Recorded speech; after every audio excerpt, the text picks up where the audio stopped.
اعوذ باللہ من الشیطان الرجیم بسم اللہ الرحمن الرحیم قال اللہ تبارک و تعالی فاعتبروا یا اولی الابصار صدق اللہ العظیم۔ حضرات سامعین گرامی، السلام علیکم ورحمۃ اللہ وبرکاتہ۔ الحمدللہ ہم مسلمان ہیں اور ہماری یہ خوبی ہے اور یہ ہماری صفت ہے کہ ہم اچھے برے سے سبق حاصل کرتے ہیں۔ ہمارے اوپر خوشی آتی ہے تب بھی سبق حاصل کر لیے، ہمارے اوپر غم آتا ہے تو تب بھی تب بھی کوئی سبق حاصل کر لیتے ہیں۔ دنیا کے اندر جو کچھ حالات پیش آتے ہیں، چاہے اچھے حالات پیش آئیں چاہے برے حالات پیش آئیں، یہ اللہ تبارک و تعالیٰ کی طرف سے ہوا کرتے ہیں۔ کبھی ہمارے گناہوں کی سزا کے طور پر، کبھی ہماری آزمائش کے لیے۔ اس لیے فرمایا گیا ایسے موقع پر کیا کرنا ہے، ان اللہ مع الصابرین، کہ بے شک صبر کرنے والوں کے ساتھ اللہ کی مدد ہوا کرتی ہے۔ واستعینوا بالصبر والصلاۃ، کہ دیکھو ایسے مواقع پر نماز کے ذریعے سے، صبر کے ذریعے سے اللہ کا فیصلہ سمجھ کر راضی ہو جاؤ، اس طریقے سے مدد طلب کیا کرو۔ مومن بندہ صبر کے ذریعے سے، نماز کے ذریعے سے اللہ سے مدد طلب کرتا ہے۔ یہ جو کرونا وائرس آیا ہے، اس میں ہمارے لیے بے شمار سبق اور بے شمار عبرت کے سامان چھپے ہوئے ہیں۔ سب سے پہلی چیز یہی ہے کہ اللہ کے سامنے انسان پورے طریقے سے بے بس ہے۔ اللہ کے سامنے انسان لاچار و مجبور ہے۔ انسان کا علم کتنا بڑا کیوں نہ ہو جائے، انسان کی عقل و سمجھ کتنی بڑی کیوں نہ ہو جائے، اور انسان بیماریوں کے علاج کے لیے بڑے بڑے ہسپتال بن لے، بڑے بڑے مشینریاں فٹ کر لے، اور اس کے لیے بھاری بھرکم فیس مقرر کر دے، اور بڑے بڑے ٹیسٹ کی مشینیں لے کر آ جائے، لیکن جب اللہ کوئی فیصلہ کرتے ہیں تو دنیا کا بڑے سے بڑا ڈاکٹر بھی، دنیا سے کا بڑا بڑا ہسپتال بھی انسان کو بیماری سے اللہ کے فیصلے سے بچا نہیں سکتا ہے۔ یہ کرونا وائرس کو دیکھ لیجئے، کس قدر خطرناک ہو گیا، کس قدر گھمگیر ہو گیا۔ بڑے بڑے حکومتیں پریشان ہیں، سپر پاور طاقتیں پریشان ہو گئیں کہ اس کا علاج کیا کیا جائے۔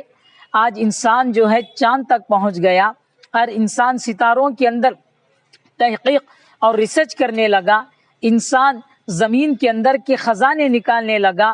لیکن جب اللہ تبارک و تعالی بندے کی عقل کو، بندے کی سمجھ کو بتانا چاہتے ہیں تو یہیں سے اندازہ ہو جاتا ہے کہ بندے کی عقل بالکل ناقص، بالکل کمزور ہے۔ یہ ہلکی سی بیماری کے علاج یہ نہیں کر سکا تو بھلا کس کام کا۔ اللہ تبارک و تعالی نے ہماری عقل کو، ہماری سمجھ کو، ہمارے علم و فہم کو، اور اسی طریقے سے ہماری عقل کی پرواز کو بتا دیا کہ تیری پرواز کتنی ہے، تیری ریسرچ کتنا ہے۔ جب میں فیصلہ کرتا ہوں تو کوئی کچھ کرنے والا نہیں ہے۔ سب سے پہلا اس کرونا وائرس نے سبق یہی دیا کہ اللہ کے سامنے اپنے آپ کو مجبور سمجھو۔ اس جوانی کو، یہ ہلکی سی عقل کے آگے اللہ کے نافرمانی مت کرو۔ اللہ تبارک و تعالیٰ جب سبق سکھانے پہ آتے ہیں، کوئی دولت، کوئی علم، کوئی ریسرچ، کوئی ڈاکٹر ہم کو سبق دے نہیں سکتا ہے، ہم کو صحت دے نہیں سکتا ہے۔ اور دوسرا سبق ہم کو یہ ملا ہے کہ اللہ تبارک و تعالیٰ بہترین طور پہ ہم کو باڈی عطا فرمایا، جسم عطا فرمایا۔ اللہ تبارک و تعالیٰ نے خود کار مشینیں ہمارے اندر فٹ کر دی، جس کی وجہ سے دل خود بخود دھڑکنے لگتا ہے، کھانا خود بخود ہضم ہو جاتا ہے، اور جسم کے رگ و ریشے کے اندر خود بخود خون دوڑنے لگتا ہے، گشت لگایا کرتا ہے۔ انسان جب چاہتا ہے خود بخود اس کے ہاتھ حرکت کرنے لگتے ہیں، قدم آگے بڑھنے لگتے ہیں، اس کا دماغ کام کرنے لگتا ہے۔ اللہ نے بتا دیا یہ سب میری امانت ہے، جب ہم اس کے اوپر کوئی اثر ڈالنا چاہتے ہیں تو تم لاکھ بلکہ کروڑ روپے دے کر بھی تم کچھ کر نہیں سکتے ہو، کچھ سیکھ نہیں سکتے ہو۔ دولت اس کے سامنے ہار مان لیتی ہے۔ کرونا وائرس جب آیا ہے تو ڈاکٹروں نے جس طرح حیران و پریشانی کا اظہار کیا، اسی طریقے سے دنیا کے لکھ پتی لوگوں نے، کروڑ پتی لوگوں نے اس بات کو مان لیا کہ ہماری دولت کچھ کام آنے والی نہیں ہے۔ اٹلی کے لوگوں نے اپنی دولت کے انباروں کو، خزانوں کو سڑکوں پر ڈال دیا، نوٹے کے پیکٹوں کو بازار میں ڈال دیا اور انہیں اعلان کر دیا کہ جب ہماری صحت ہی نہ ہو، ہماری تندرستی نہ ہو، یہ روپیہ کس کام کا، یہ پیسہ کس کام کا۔ انسان کو یہ سبق سیکھنا چاہیے کہ جب اللہ تبارک و تعالیٰ کوئی بیماری بھیج دیتے ہیں، کوئی بیماری پیدا کر دیتے ہیں تو کیا ہوتا ہے؟ انسان کروڑوں کا مالک ہوا کرتا ہے لیکن صحت خرید نہیں سکتا۔ انسان کروڑوں کا جائیداد کا اور کئی ایکڑ زمین کا مالک ہوا کرتا ہے، تندرستی خرید نہیں سکتا۔ انسان کی دولت بھی یا بے بسی کا اظہار کرتی ہے، جس طرح ڈاکٹر کی سمجھ بے بسی کا اظہار کر رہی ہے، انسان کی سمجھ بھی بے بسی کا سمجھ کا اظہار کر رہی ہے۔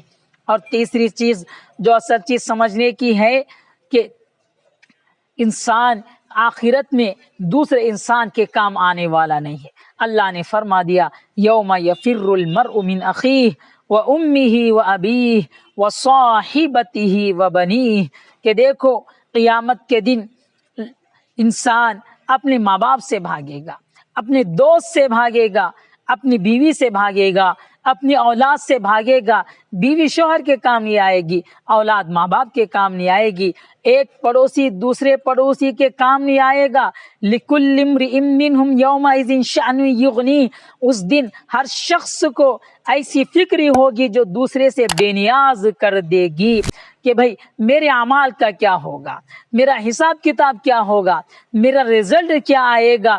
ایک انسان دوسرے انسان سے بھاگنے لگے گا کہ کہیں ایسا نہ ہو کہ میری بیوی میرے نیکیاں مانگ لے، میری اولاد مجھ سے کچھ نیکیاں مانگ لے، یا میرے ماں باپ دنیا میں احسانوں کا بدلہ نیکیوں کی شکل میں مانگ لے، ایک دوست دوسرے نیکیاں مانگ لے، یا اپنے میرے گناہوں اس کے گناہوں کا بوجھ میرے سر پر ڈال لے۔ یہ سوچ کر انسان جو ہے بھاگنے لگے گا، کوئی کسی کے کام نہیں آ سکے گا۔ کرونا وائرس نے ہم کو یہ سبق بتا دیا کہ وہ دن آنے والا ہے جس دن جب تجھے کرونا آ گیا، جس دن تو اس بیماری میں مبتلا ہو گیا، تیری بیوی تجھ سے جدا ہو گئی، تیری اولاد تجھ سے جدا ہو گئی، تیرے ماں باپ تجھ سے جدا ہو گئے، تجھ سے بات چیت کرنے والے، تیرے دوست، تیرے احباب، تیرے خوشی غم میں شریک رہنے والے پڑوسیوں کا جم گھٹا تجھ سے دور ہو گیا، تجھ سے دور ہی سے خدا حافظ کہنے لگا۔ دنیا میں بتا دیا گیا کہ تیرا حال کیا ہے، تیرا حال آئندہ ہونے والا کیا ہے۔ کرونا وائرس نے بتا دیا کہ دیکھو جس طرح جب تک تیرے اندر صحت تھی، سلامتی تھی، سب ساتھ دینے والے تھے، جیسے تیرے اندر اٹیک ہو گیا، کرونا وائرس نے تجھ پر حملہ کر لیا، پورے کے پورے لوگ تجھ سے دور ہونے لگے۔ اسی طریقے سے جب تیرے اعمال میں کمزوری آ جائے گی، تیرے اعمال بیمار ہو جائیں گے، تیرے اعمال کے اندر کسی قسم کی بیماری پیدا ہو جائے گی، قیامت کے دن کوئی ساتھ دینے والا نہ ہوگا، سب ہاتھ دینے والے ہو جائیں گے، بھاگ جائیں گے۔ اس کے ساتھ چوتھا سبق یہ دے دیا گیا کہ انسان تو کتنا بے بس ہے، کتنا مجبور ہے۔ کرونا سے جب تو مر جاتا ہے تو تجھے کوئی ساتھ دینے والا نہیں ہوتا ہے۔ جب تو صحت مندی کے ساتھ دنیا سے چلا گیا، اچھی حالت میں تیرا انتقال ہو گیا، ادب احترام کے ساتھ دوست و احباب آیا کرتے تھے، تیرا دیدار کیا کرتے تھے، گرم پانی کے ساتھ تجھے غسل دیا جاتا تھا، اچھے کپڑے تجھے پہنائے جاتے تھے، خوشبو سے تجھے تر بتر کیا جاتا تھا، ادب احترام کے ساتھ جنازے کی نماز پڑھی جاتی تھی، ادب احترام کے ساتھ قبر میں اتارا جاتا تھا، ادب احترام کے ساتھ قبر کی مٹی تیرے اوپر ڈالی جاتی تھی، اس کے بعد تیرے حق میں دعائیں مغفرت کی جاتی تھی۔ لیکن جیسے تو کرونا وائرس سے مر گیا، دوست و احباب قریب آنے سے ڈرنے لگے، ہسپتال کا عملہ آ گیا، بڑی ہی جانوروں کی طرح تیرے ساتھ سلوک کرنے لگا، چند کپڑوں میں لپیٹ دیا گیا، مشینوں سے تجھے اٹھایا گیا، مشینوں سے خبر نما گڑھے کے اندر تجھے پھینک دیا گیا، اور مشینوں کے ذریعے سے تیرے اوپر مٹی ڈال دی گئی۔ یہ دنیا کی محبت دیکھ کیسی ہے، دنیا کی بے بسی دیکھ کیسی ہے۔ اسی طریقے سے جب ہمارے اعمال برے رہیں گے، قیامت کے دن بھی ہمارے ساتھ یہی معاملہ کیا جائے گا، یوم الحشر بھی ہمارے دوست و احباب دور ہی سے ہم کو دیکھ کر بھاگ جائیں گے۔ یہ وائرس ہم کو یہ سبق دیتا ہے کہ انسان اچھے اعمال کو بنانے کی فکر کر۔ یہ دیکھ تو جس دولت کے پیچھے پھر رہا ہے، جس رشتہ داری کو باقی رکھنے کے لیے تو خدا رسول کو ناراض کر رہا ہے، اور دولت کمانے کے لیے حلال و حرام کا فرق نہیں کر رہا ہے، جائز و ناجائز کو دیکھ رہا ہے، اور اپنے اعمال کو پیچھے ڈال رہا ہے، برے اعمال میں مزہ آنے کے لیے آگے کر رہا ہے، یہ اعمال کوئی آخرت میں کام دینے والے نہیں ہیں۔ یہ دوست رشتہ دار تجھے آخرت میں کسی کام سے بچانے والے نہیں ہیں۔ یہ چند اسباق ہم کو کرونا وائرس نے دیا ہے، اس لیے ہم کو غور و فکر کرنا چاہیے۔